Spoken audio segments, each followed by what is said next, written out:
বিএনপির ভারপ্রাপ্ত চেয়ারম্যান তারেক রহমানের স্ত্রী ডাক্তার জুবাইদা রহমানকে ৩ বছরের সাজা থেকে খালাস ও মামলা বাতিল করে রায় দিয়েছে হাইকোর্ট।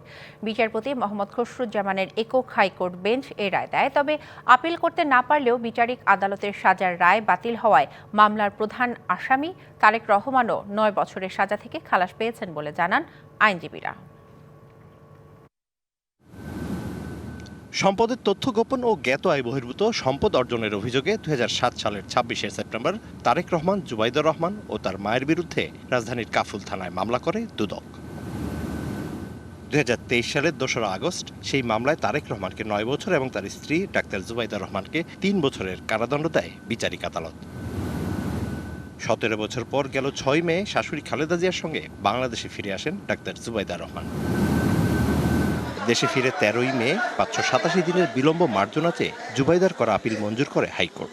আপিল নিষ্পত্তি না হওয়া পর্যন্ত তাকে জামিন দেয় উচ্চ আদালত। ২৬ মে শুনানি শেষে আলোচিত মামলার রায়ের দিন ধার্য করা হয়।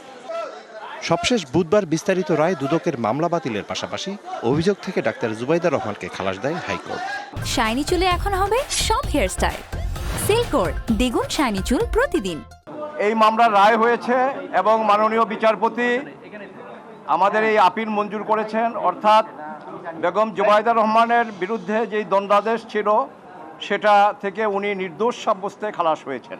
আপিল না করেও তারেক রহমানকে কেন খালাস দেওয়া হয়েছে সেই ব্যাখ্যাও দেন তিনি। যদিও উনি আপিল করতে পারেননি, আপনি এই খালাসের বেনিফিট বা এই জাজমেন্ট যাতে ওনার বেলায় প্রযোজ্য হয় আপনি সেটা করতে পারেন, এবং মাননীয় আদালত আমাদের কথা রেখেছেন, আমাদের কথা শুনেছেন এবং উনি এটা গ্রহণ করেছেন এবং জাজমেন্টে উনি অর্ডার পোর্শনে পরিষ্কারভাবে উল্লেখ করেছেন যে মিস্টার তারেক রহমান সাহেবকেও এই মামলা থেকে নির্দোষ সাব্যস্তে খালাস দেওয়া হলো।